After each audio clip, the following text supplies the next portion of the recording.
My name is Reverend Daniel Melton Minus. I was born into slavery in 1848. In a world that expected little of men like me, I dared to believe in something greater. I didn't learn to read until I was 18 years old, but once I could, I never stopped. I came from Colleton County, South Carolina. After becoming a minister, I was called to Greenville to serve at Silver Hill Methodist Episcopal Church, which later became John Wesley United Methodist Church. But my mission extended beyond the pulpit. I felt a deep calling to build something lasting, something for the next generation.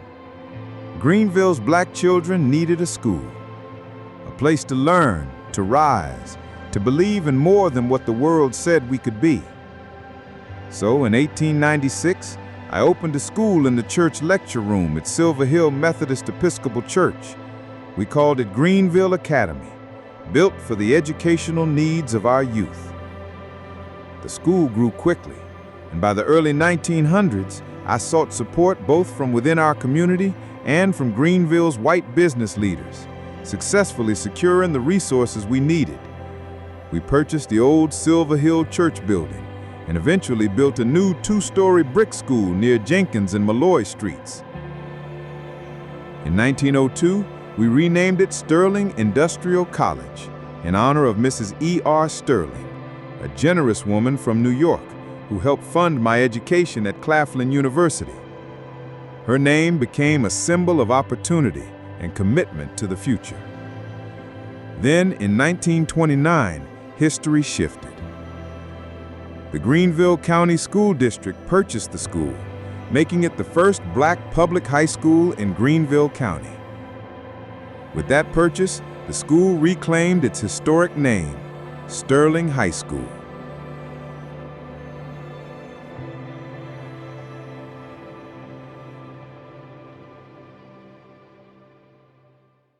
What was Sterling High School really like in its prime? What did these halls sound like when they were filled with laughter, footsteps, and the voices of students chasing their dreams? What stories did these lockers hold?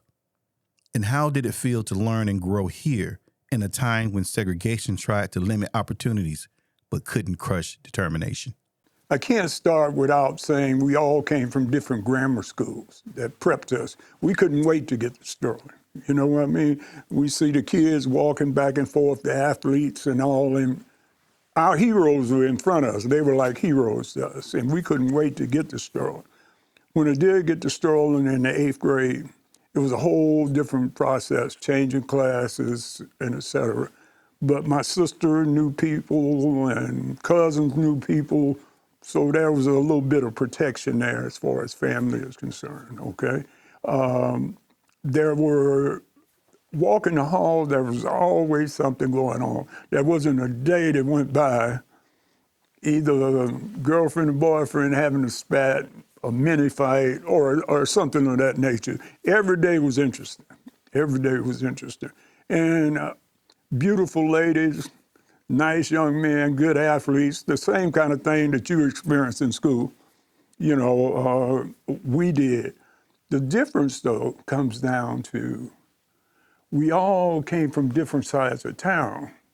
And it used to be a time you couldn't go over here or go over here to see girls because the guys from that community considered it theirs, and the women in there, theirs. So, but by the time we got to high school, having competed in Little League against each other and et cetera, it started to change. And what I realized is that everybody came from different sides of town, different religions, but when they hit Sterling's door, they became one.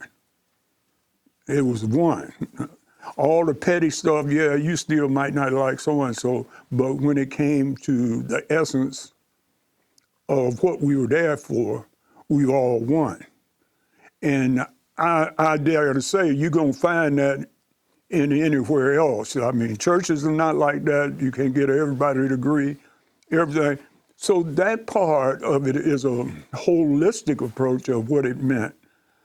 In a segregated society, which we came in, we all came from the same neighborhood, villages, little villages. So we knew each other before we got there. And then your teachers and instructors knew your parents. So there was a thing of respect there. You know, bad news would beat you home. Being at Sterling was truly an exciting time in so much as, we had been in elementary school where you stayed in the same classroom all day long. Now you had a chance to move around and go to different classrooms and meet different teachers. A lot of teachers had some lasting impressions on you. I particularly remember there was a teacher who taught future farming of America. And one of his goals or his mottos were, once a task has begun, never leave it until it's done. Be thy labor, great or small, do it right or not at all. And I've always carried those values with me. And I think all of those teachers had different sayings of that type, which were long lasting, and they stayed with us long after we had left school. It was more than just coming for an education because, again, we lived in the Jim Crow era. And during the Jim Crow era, as it's already been alluded to, we learned from second edition books. That's why at that time the white America could say that we were inferior to them, because they knew they had given us books that were passed down, and it wasn't until I got to college that I knew what a second edition book meant. It meant that book had been reevaluated. A lot of laws and principles had changed in those books. So we were learning what it was, and they were learning what it is. So yes, they could use that terminology that we were inferior to them, but that's where that came from. But being at Sterling, to me, it was a dream, because I had been an athlete coming up as a child, played football, basketball, baseball. You played the sports that were prevalent at that time. Unlike kids today, they want to just play with their phones all day or their computers. You wanted outside time when we were kids. And so getting to Sterling now, we had coaches that followed us through the different classes of sports. If you played Little League sports, those teachers and the coaches, they knew your name. They knew you, especially if you had family who had come through before you. And I had a brother who had played. He was a pretty good athlete, so that's where that name Twine came from.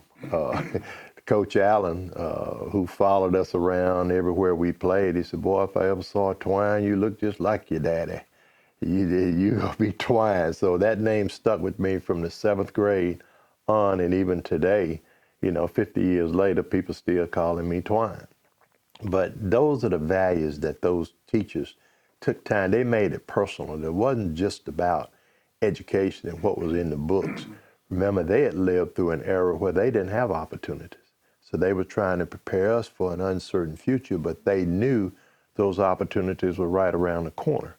So that's where the value of Sterling, that's why we can't get it out of our blood. We bleed blue and white, because Sterling meant more than just an education from a fundamental book perspective, but those values that were passed on, that we live through today, and we're passing on to our kids and the next generation. When we located to the Sterling area, it was in 1955.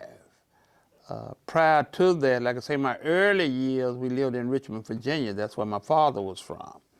And then in 1952, we moved back to South Carolina with my grandfather up in the Taylors area. And from 52, then in 1955, we moved to Greenville down off Dunbar Street, and that incorporated kind of where you went to Sterling. So in 1955 is when it was in January 1955, we moved to Greenville. So in that September 1955, in the 8th grade, that's when I went to Sterling. Oh, in 8th grade? 8th grade, yes. Mm-hmm. So Sterling was from 8 through 12, that's right. 12. Mm-hmm. So what was your experience like when you first started Sterling?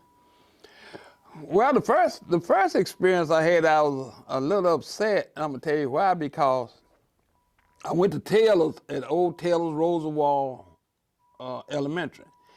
And they was building Lincoln High School, which was going to open in September of '55. Okay? So I'm looking forward to going to a new school. So, but we moved in January of '55. And so I never got to go to Lincoln. When we moved to Greenville, I was in the 7th grade in January, and I went to Sullivan Elementary School. They were building a new Sullivan Elementary School that opened up in September. So I never got to go to a new school. So and then in September, when I got promoted to the 8th grade, that's when I went to Sterling High School in September of 1955. And so it's gone, you know, as an 8th grader, kind of lady going over to the historical Sterling High School, and I knew some of the history because I used to listen to the football games on the radio when we was in Taylor's, the motorcycle Galts and Beham Clemens and all those in the Furman Hills and all that. I knew the names by listening to them on the football, on the radio.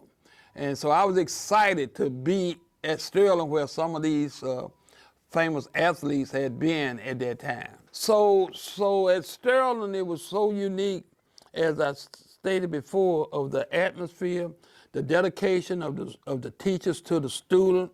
As far as discipline, I would imagine Mr. Beck's philosophy was, you can't learn nothing at home. I'm gonna keep you in school. You're gonna have some consequences, but we're not putting you out.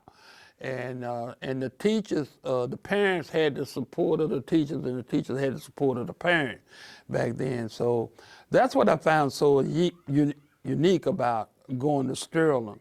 Also, the camaraderie we had among the students. We would assemble, the athletes would assemble every morning about 8 o'clock. That was right there on the corner store was a place we called a huddle. It was a little, like a restaurant or something. Mr. Brown would run it, and we congregate there every morning at school, and we would talk about either the night before games or whatever. And so we look forward to going to school. Sterling was alive with opportunity. There were clubs that sparked creativity, debate teams that sharpened young voices, and athletic teams that filled the stands with pride. The marching band, drama club, science fairs, and homecoming celebrations that gave students a chance to shine beyond the classroom. And it wasn't just academics. Sterling prepared its students for life. The schools offered trades like carpentry, mechanics, bricklaying, cosmetology, and home economics, giving young men and women the skills to build, create, and support their future. Every hallway carried the energy of possibilities. And let's not forget about the memorable stories that are being shared. Since you met your husband at Sterling, right? How did you meet him? He seen me when I got off the bus, and we just looked at each other. I looked at him, and he looked at me, and you know, my mother told me I came home and told her I was gonna marry him. Mama said, hush, you little fast girl. You ain't talking about marrying somebody, and you just in the 9th grade. Because we started to Sterling from the Nickeltown area in the 9th grade instead of the 8th. Everybody started to Sterling in the 8th grade. We started in the 9th because we had 8th grade at Nickeltown. I had a kid go in Nickeltown, and his brother was at Sterling when I started Sterling. And when I met Odell, it was just something about Odell that just them dungarees and tennis shoes. I just looked back at him. It was something I noticed about him. I don't know, I can't say what, that square head, I guess. My son got a square head just like that now. Something about my husband I noticed. I married him in that I married him in 1960. That was the best football team it was. Couldn't nobody beat them. They went, my husband ran track. Somebody was always piled on top of him. We had the red, it's blue and white. It was the Tigers, the Sterling Tigers. And when we'd have a Christmas parade, everybody would just have a fit when the Sterling Tiger, when the girls would come down, the team marching, the marching band. When you heard that drum beat, look, everybody, even white people, everybody. Honey, them girls be high-stepping it down. Look, ain't nothing like that. Ain't nothing like that. Pride. Yes, it was. It was. It was. Oh, me. When Sterling Band came down the street, I was ready to go. After the Sterling Band came, that's why they always just about let it be last, because they know everybody started leaving. Sterling had a good band. Sterling had a good football team. Sterling was a good school. When we were going to school, academics was number one. I mean, you played sports, that's fine. But we had a teacher by the name of Miss Richardson. Everybody called her Mom Richardson. Now, if you didn't have Mom Richardson's work, I don't care what, you're not going to play. As I stated, in playing sports, because of segregation, we had to travel. We went to Columbia to play Booker T. Washington, C.A. Johnson. We went to Charleston to play Burke High School. You went to Augusta, Georgia to play Lucy Laney, Sims High School in Union. So these, and what happened when we traveled, there'll be a big Greyhound bus would come up to the school. And normally, quite naturally, since you're gonna have a game at night, that bus probably gonna leave the school about 2 o'clock. Well, if you in Miss Richardson's class and that bus is out there and you didn't have her work, that bus not gonna move because she's not gonna let you out of class. Coach J.D. Mathis was the coach and he never said a word. And that bus sit there. Matter of fact, we used to have basketball games in the gym at 1 o'clock. And so at 1 o'clock this particular day, we had a basketball game and there was a basketball player by the name of Frank Henderson. And Frank down there on the bench at the back, and he didn't have Miss Richardson's work. Miss Richardson came from her classroom down to the gym, over to the bench, grabbed Frank Henderson by his ear and took him up and took him back to class. I'm saying that is that the teachers were more concerned about your academics than athletics, you know. And so her primary concern, we're gonna make sure you are prepared for this changing world. As Sterling remained a pillar of education in the Black community, producing some of the most elite athletes and outstanding educators as well as leaders, desegregation loomed on the horizon. In the midst of this transition, Sterling faced a tragic moment that will forever alter its legacy. Good evening. I'm Wynola Boyd, reporting live from Sterling High School in Greenville, South Carolina, where what began as a joyful homecoming celebration has turned into a night of devastation. The fire alarm was sounded shortly after 10:40 p.m., and the flames have since engulfed much of the main building. Just hours ago, this gymnasium was transformed into a ballroom of dreams. Hundreds of students gathered to raise funds for the annual Miss Homecoming campaign. The scene here is heart-wrenching. Sterling High, a pillar of education for the African American community, is being consumed by flames. I'm here with a student who was inside the building when it all began. Can you tell us a little bit about what you heard or saw? At first, we didn't even know how serious it was, you see. The DJ said we had to leave the gym, and I didn't know what was happening until Professor Walker came on the intercom, and he said there was a fire. And then you see, we left the gym, and then we saw the smoke coming from the back of the building. I couldn't believe it. Man, the girls were crying, and I wanted to start to cry. And that's when it hit me, man. We losing our school. There is speculation tonight. Firefighters at the scene were overheard suggesting this may be a case of vandalism. Some whisper arson. No answers yet, only smoke, ash, and heartbreak. Months later, the state law enforcement division would conclude that faulty electrical wires caused the blaze. Still, many in the community remain unconvinced.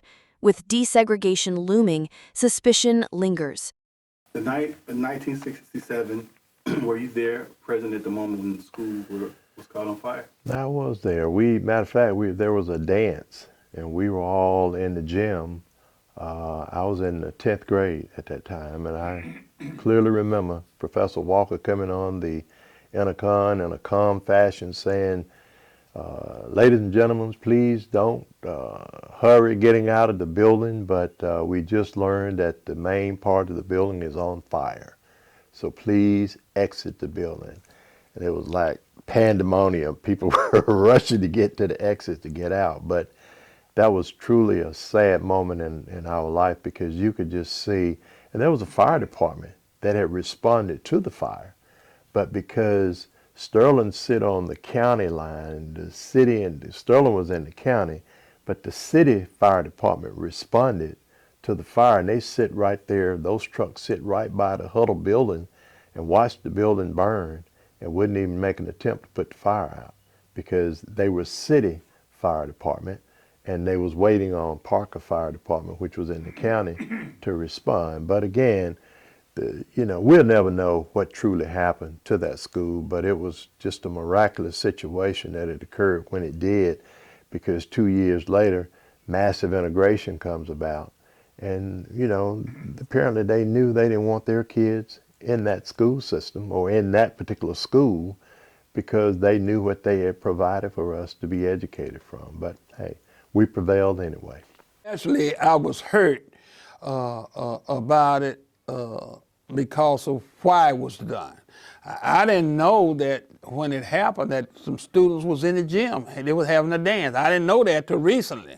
And I didn't know that the fire truck was sitting right there at the corner of Calhoun and Jenkins Street, and wouldn't come over because it was a city fire truck and the school was in the county. I didn't know all that. So after I heard all that, quite naturally, a little bit more anger rose up in me. But my mindset at the time, although it was terrible, I thought they would rebuild it. I really thought Sterling would be rebuilt with a better, and to go on, but it was really disheartening when we found out that the school wouldn't even, they were building a new high school and even wouldn't rename it Sterling. So that was a big disappointment, not only for me, I believe for most at that time, the black community at that time. We thought Southside was going to be named Sterling, okay, since the fire and all, right?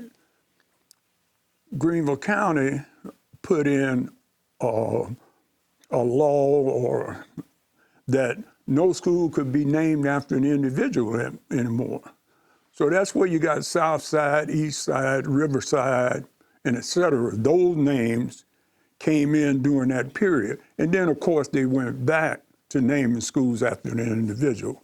But they want to make sure that Sterling didn't rise again. That's my feeling. I'm not speaking for anybody else. While there's no direct evidence of a specific policy change regarding naming schools after individuals, the context of the time, marked by civil rights movement and the push of desegregation, indicates that such considerations would have been present and potentially debated within the school system.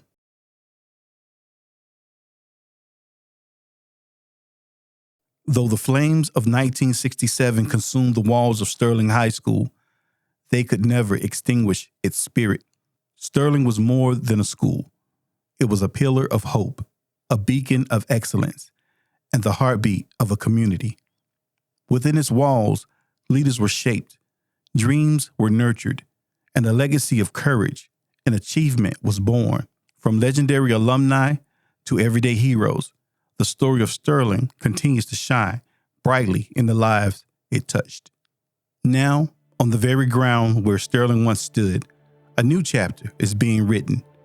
The Sterling High School Memorial Grove will take root, transforming the space into a living tribute. Well, we're asking students to buy bricks. They're $200 per brick. And a lot of people who went to Sterling are deceased now. So there may be some family members who want to preserve their parents on into perpetuity, however long that grove lasts, that name will be there. And we had a lot of teachers and all that that need to be recognized, but they're gone, and I don't know if their family's around to even recognize them. So those are the kind of things that motivated us to build this grove to really commemorate what that school was all about. I just think Memorial Grove, to me, it's the epic. That's the legacy that we're wanting to leave for this city. We want to make sure nothing else gets built on that property, and we feel like this Memorial Grove will enable us to do that. When I look right now at what happened at Mayberry Park, which was the only black park that was available to when I was a kid, you know, you couldn't go to another park. I remember this old man come on TV and say, you know, them colors will never swim in this park over here at in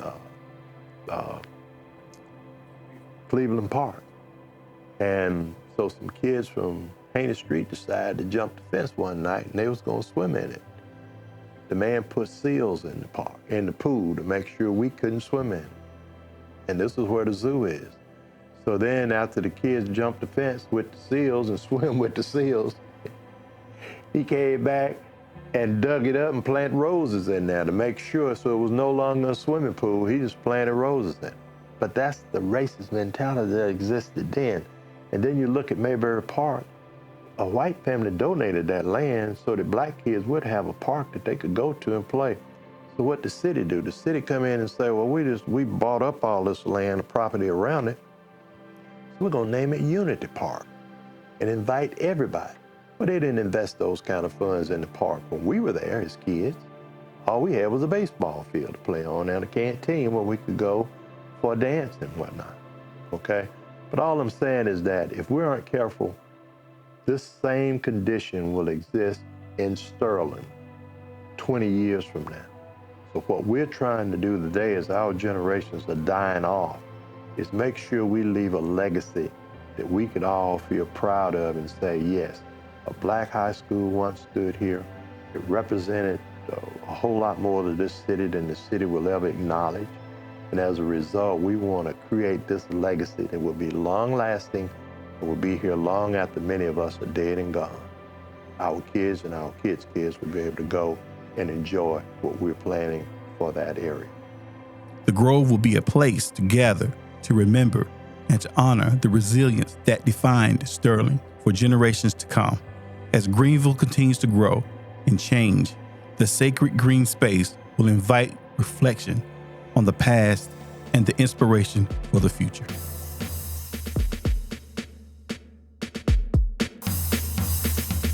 Oh, the torch. You remember the torch? That's our torch. I'm holding this torch.